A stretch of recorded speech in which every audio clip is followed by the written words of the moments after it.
رک جاؤ، بہت جھک لیا تم نے اس زمانے کے آگے، اب جھک جاؤ تم صرف رب کے آگے۔ وہ پھر تھام لے گا، نہ گرنے دے گا کبھی تمہیں کسی اور کے آگے۔ جب کوئی معاملہ پریشان کرے اور اس کا کوئی حل نظر نہ آئے تو اسے اللہ کے حوالے کر دیا کرو، پھر اللہ وہاں سے ذریعہ بناتا ہے جہاں سے گمان بھی نہ ہوتا ہو۔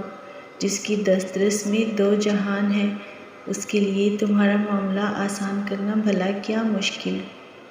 اپنے اس تڑپتے دل کو سمجھا دو کہ اللہ کے فیصلے ہمیشہ ڈھیروں خوشیاں لاتے ہیں، بس تم صبر کرو اور پھر اپنے اوپر اللہ کی عنایتوں کو برستا دیکھو۔ جب تمہیں محسوس ہو کہ تمہاری طبیعت کو ذکر خدا سے سکون محسوس ہوتا ہے تو سمجھ لو کہ اللہ پاک تمہیں پسند کرتا ہے۔ ہو سکتا ہے جو اللہ نے تم سے لیا ہے اسے ہی بہتر بنا کر تمہیں واپس دے دیا جائے۔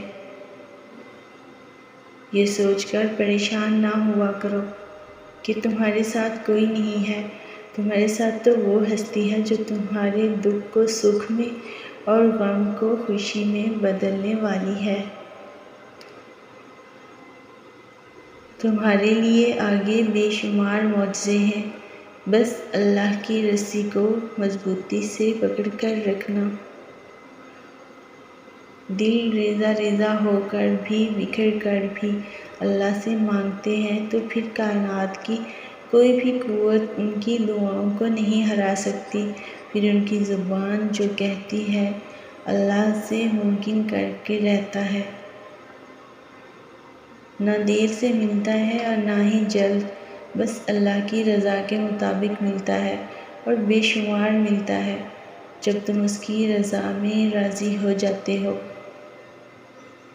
اللہ کی محبت کی دلیل اس سے بڑھ کر اور کیا چاہیے کہ اتنے گناہوں کے بعد بھی وہ ہمیں ڈھانپ کر لوگوں میں عزت دیتا ہے۔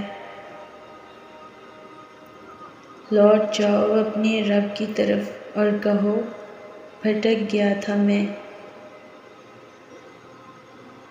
ہو سکتا ہے اب صلے کا وقت ہو اور تمہاری دعاؤں پہ کن کا قلم پھیر دیا گیا ہو۔ جب اللہ نے نوازنا ہوتا ہے نا تو ہاتھ خود بخود دعا کے لیے اٹھنے لگتے ہیں۔